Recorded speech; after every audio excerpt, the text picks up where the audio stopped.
17-year-old Mariah West was supposed to graduate in one day. She was driving down the interstate and she received a notification on her phone. She looked down for just 3 seconds at her phone and she crashed. She drove over the centered line and flipped over 2 different lanes in oncoming traffic and passed away. According to VOA News, in just 3 seconds, if you're going down the interstate, you can travel the length of 5 football fields. So in her case, it was not a matter of if the crash was going to happen, just when, since she looked at her phone. According to Edgar Snyder and Associates, an estimated 289,310 people were injured in crashes involving distracted drivers in 2022. Distracted driving is not safe for yourself, nor is it safe for passengers or pedestrians or other drivers.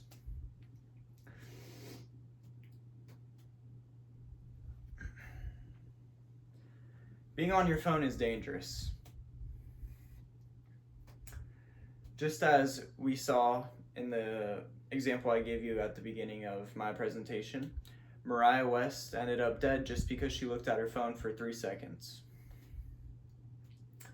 So today, first I'll be teaching you guys, or more like explaining to you guys, why distracted driving or driving while on your phone is a problem.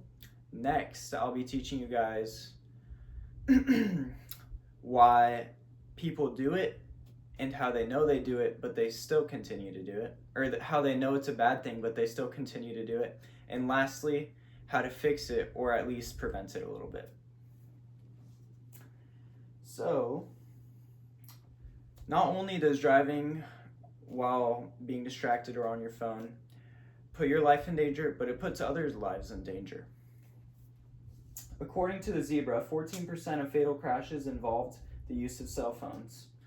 So, as we can see, that's 14% of all fatal crashes were just due to cell phones. Imagine if no one was on their phone. There would be 14% less fatal crashes. According to Federal Communications Commission, more than 8 people are killed or injured daily because of distracted driving.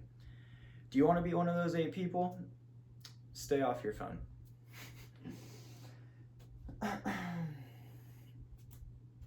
According to CBS News, the GHSA said over the last 10 years, pedestrian deaths are up 53%.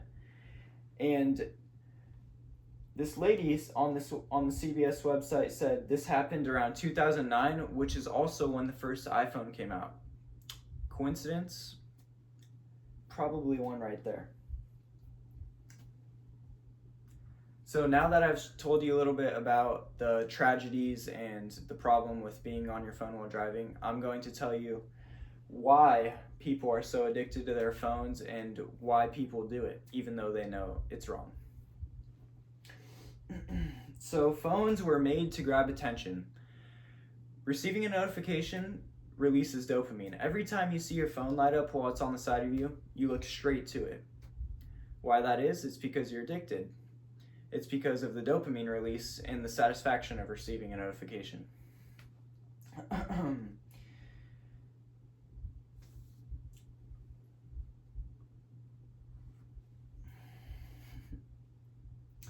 So while we still realize that driving while being on your phone is not right or not healthy, we still continue to do it. Here are some statistics.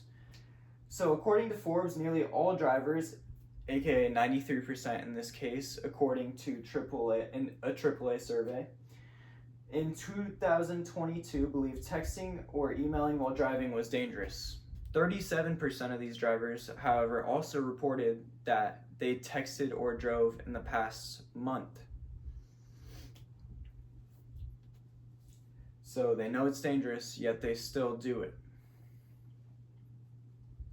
So now that we know why people look at their phone while driving or are so addicted and they know it's wrong, however they still continue to do it, we are going to take a look at some possible ways to fix this problem, or at least prevent it.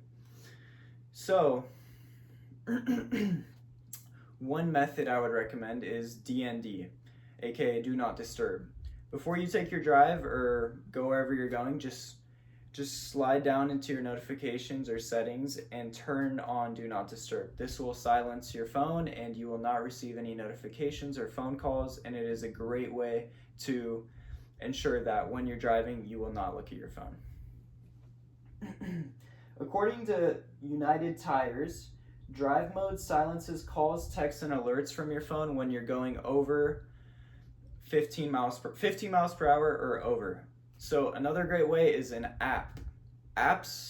Certain apps are designed to prevent you from going on your phone, and they will totally disable your phone when you're driving. In this case, drive mode, when you're going 15 miles per hour or over, it disables your phone so that you will not receive any notifications, calls, or alerts. So apps are good and a good method. Additional help or methods I would recommend are passengers. If you really need to respond to someone or really need to make a call, ask your passenger to do it for you or make it for you. Another method I have is to ask your family members and friends to either text you beforehand or make them aware that you're going on a drive and not to contact you until after, so that you do not feel the urge to go on your phone. And to wrap it up, while we cannot go back and save the lives that have been lost to distracted driving, such as Mariah's, we can sure spread awareness and make it our goal to reduce our driving while texting or responding to notifications.